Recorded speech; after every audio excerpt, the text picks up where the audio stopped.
Guys, tingnan niyo ang aming ulam. Napakasarap.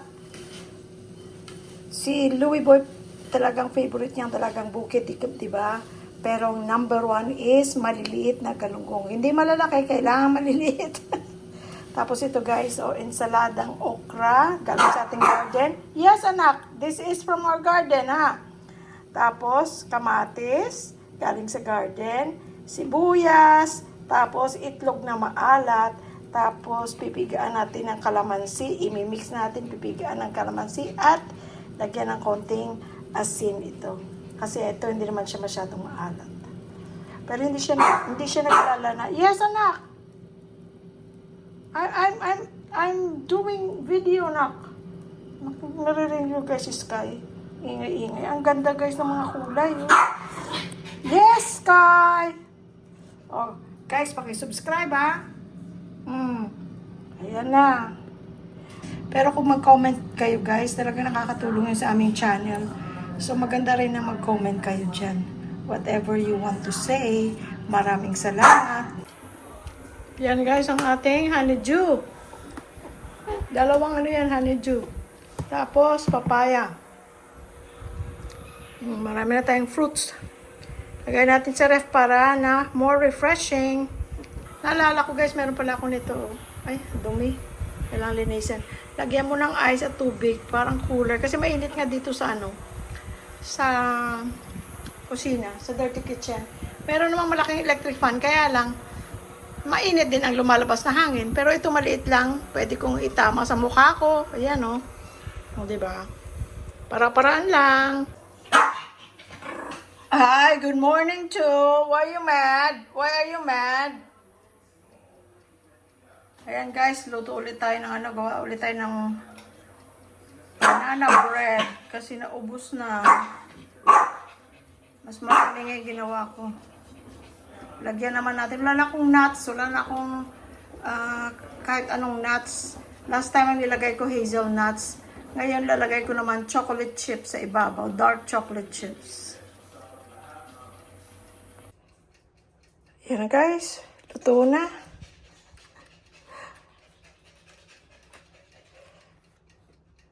Walang nuts, chocolate chips na lang.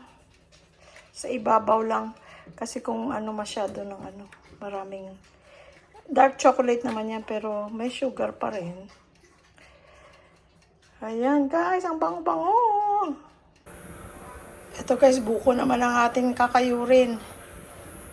Para na meron tayong buko. Lagyan mo lang konting gatas. Stevia. Oh, may salad ka na. You know, you just take out yung kung ano makakain mo para hindi sabay-sabay masira. Kasi pag may gatas na mas madaling masira, syempre. Tapos yung tubig nito, nilagay ko na sa pitcher, nasa ref na. Mainit na mainit ngayon, ang sarap inumin. Guys, tingnan nyo yung niluto ko. Adobo sa atsuete.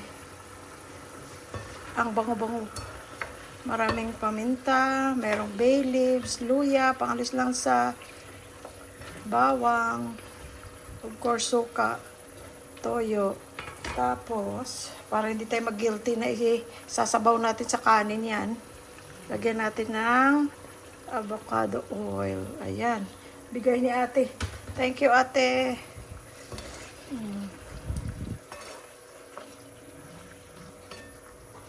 Haluin natin one more time. Pwede mong ipa-dry, pero kami gusto namin nilalagay sa kanin. Ayan, itong bridge na to, itong na to, natatandaan nyo to, yung mga taga rito, mga taga Pulong Maragol, ayan, kunan mo yan, ayan. Di ba? Yung lahar daw, punong-puno yan, Nung daw yung lahar sa pinatubo noon, punong-puno daw ito, nasira daw yung mga bridge na yan, Grabe, Kaya ang Mayon yata, nag-aalburuto ngayon. God bless you, everybody there near Mayon. Yan guys, sa dulong hospital. Na, malapit na siguro yung matapos. Next year. Touches Next year, tapos na yan. Next year. Nakatayo na at lahat. Mga sa loob na lang yan, finishing touches na lang siguro.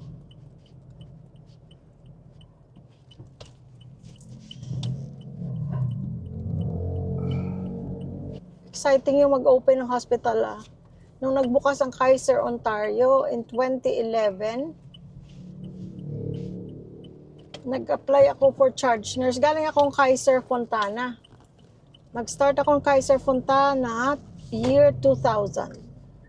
2011, nagbukas ang Kaiser, Ontario. So, Brand new hospital, brand new, beautiful building, modern, private rooms, everything is private. Yun, nakuha akong charge nurse. So, in 2011, we opened Kaiser, Ontario Hospital. Friend Tony, nalala mo, friend Myra. O kami nan, marami kami, Manet, Aida, lahat kaming mga taga-Fontana na the same unit. Hindi naman lahat, pero marami sa amin pumunta ng Ontario. Kasi it's a little bit closer sa bahay namin compare sa Fontana. And then the other thing is, sabi ko, when in your career, when does it happen that you open a brand new hospital? You know, that you're part of the history. Mm-hmm. You opened a brand new hospital. Yes. Hindi lang bagong unit, kundi talagang bagong building, bago everything. Ay naku, napakasaya. I think it was August, nung nag-start kami, nandun na kami sa bagong building. Mga charge nurses lang. Kasi hospital opened no 11/11/2011, November 11, 2011. So it's 11/11/11. Pero August pa lang, nandun na kami, August, tapos September. Kasi pag bago ang hospital, kahit na mga experience na yung mga nurses mo, kahit na yung galing din ng Kaiser na alam na ang rules and regulations ng Kaiser.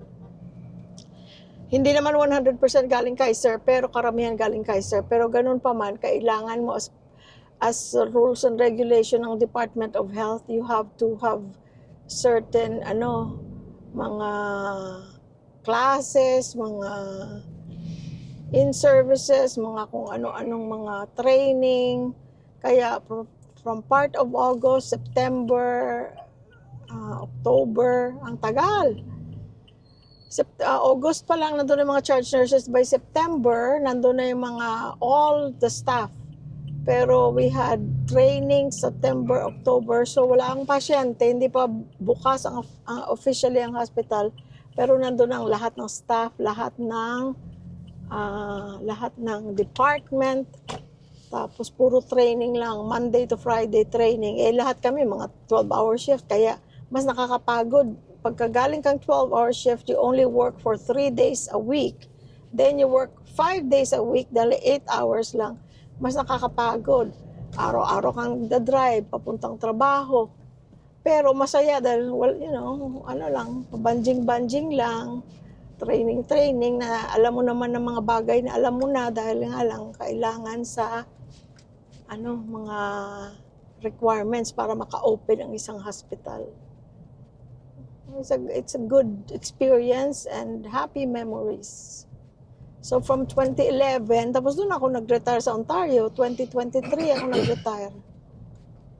Hindi, tsaka gaya nga ng sinabi mo na when it's gonna happen na you will start from the beginning, from day one, a brand new hospital na doon ka magtatrabaho.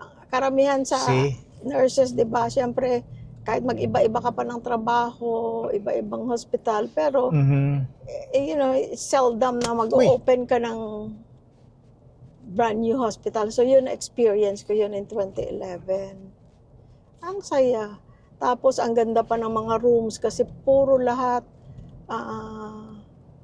private room, ang lalaki ng room. Pero during COVID, hindi na private kasi wala nang room. Kaya, 2 bed na sa isang room, pero kasyang-kasya at saka lahat ng equipments, for example, yung mga oxygen supply, everything on the wall na ikakabit sa pasyente is made for 2 beds. But, when it opened, talagang 1 bedroom lang. Hanggang ngayon, 1 bedroom pa rin. During COVID lang, na 2 pasyente sa isang room kasi nga, Napakaraming pasyente noon, COVID time. Salamat sa Diyos, natapos na yon, you know? Yes. Amen. Marami sa atin nabukas ang Thank mata you, Lord. sa kahalagahan ng family, kahalagahan ng health, Yes. ang material mong meron ka, pera, kayamanan, ay baliwala pala yun pag nangyayari ng pandemic na ganyan. That's why I call it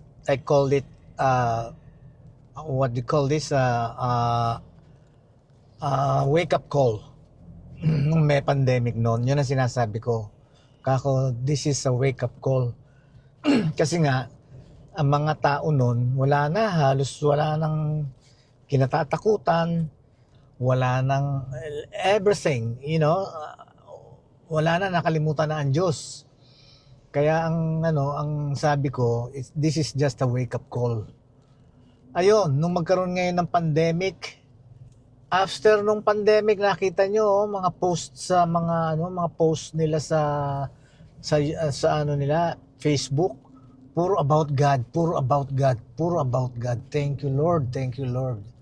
At least yun nga, nabuksan ng mga isip nila, nabuksan ng mga mata ng mga tao natin, tayong lahat. Ayun. Tsaka yung doon ko rin na-realize na during pandemic ako nag-finalize ng decision ko na mag-retire Kaya kung pwede nga lang ako mag-retire at that time, 2020, 2021. Gusto ko na kaya lang hindi pa pwede kasi syempre you have to meet certain age requirement at saka number of years requirement with your work to be able to get the Kaiser pension. So ayun, it took another couple years. So 2023 ako nag-retire. So ayun guys, andito na tayo, nakabalik na tayo sa ating subdivision, sa aming neighborhood. So tayo ay magbababay na. Maraming salamat guys sa pagsama sa amin at maraming salamat sa support.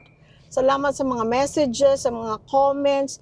Welcome to our channel guys, ang ating mga viewers, mga viewers, mga bago nating subscribers, mga bagong nagfa-follow sa ating channel. Thank you so much sa inyong lahat. Maraming salamat guys, we really appreciate it. Talagang we appreciate it. Alam nyo guys sa ating 'di ba pag mag-subscribe is only free. Pag nag-subscribe ka sa YouTube is free, wala namang bayad 'yun. Pero meron din doon subscription, membership. Iba pa yung subscription. Ang subscription is free. Yun yung makikita mo kung ilan ang subscribers mo. Sa atin, 22,300 plus. So, meron ding tinatawag na membership. Nilagay ko lang naman yun, guys. Sabi ko lagi, free ang YouTube, di ba? Pero nung inopen ko yung membership, ang first na nagpa-member ay ating very good friend Tony. Hello, Tony. Hello, Shout out, Tony and Sunny. Ayan, siya ang pinaka-first member. Ang next is si at STMATT21. Ano yun? At Saint Matt 21. Maraming salamat. Thank you. Siya ang number 2. Tapos meron tayong number 3 na member. Si at Nezag 6683 or at NEZAG 6683. Maraming salamat. Alam niyo guys, I think it's $1.99. Magpa-member. Oo. Pero ang regular na subscription, and there's really no, ano lang ito, they're just showing love for our channel. Maraming salamat. Thank you so much. Maraming salamat, guys. We appreciate you. Yes. Pero mag-subscribe ka lang, pindutin mo lang yung subscribe. Walang bayad yan, guys. Walang bayad. Tsaka yung yung thumbs up. Oo, wala rin bayad yun lang. O kaya yung comment. Mag-comment lang kayo ng, hi, kamusta? O, yun lang, ang laking bagay nun. Ang laking bagay sa amin. Tsaka pag nag-thumbs up ka, nandun kasi sa ilalim ng video, merong thumbs up. Pag natuwa kayo guys, o may nagustuhan kayo o nakarelate kayo, paki-thumbs up na lang, paki-click na lang ng thumbs up, ha? Maraming salamat ulit sa inyong pagsubaybay sa buhay namin sa Pilipinas. Sa buo at walang sawang suporta. Maraming salamat. Maraming salamat. Yung mga OFW dyan, kung saan man kayong sulok ng mundo. na talagang kayo nga ang tinatawag na bayani ng ating bansang Pilipinas. Talagang kundi dahil sa inyo, baka wala na siguro, medyo marami nang naghihikahos din. 'Di ba? At least sa tulong nyo, marami kayong nabibigyan na pag-aaral, natutulungan. Kaya ipagpatuloy nyo lang.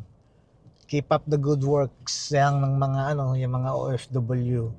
Maraming salamat sa inyong lahat. Mahal na mahal namin kayo. Ayun, pero unang-una sa Panginoon Diyos, ayun, maraming salamat po, Panginoon. Yun, at sa inyo, wala na kaming masasabi. Kung hindi, we love you all. Bye-bye. Bye-bye. Hello, Talorn and Lolo Eddie. Hello. Nanay and Tatay. Hello. Kim. Kim and Kate. Hello. Sabihin mo pagka napanood mo to, sabihin mo kay Lola Talorn at saka kay Lolo Eddie.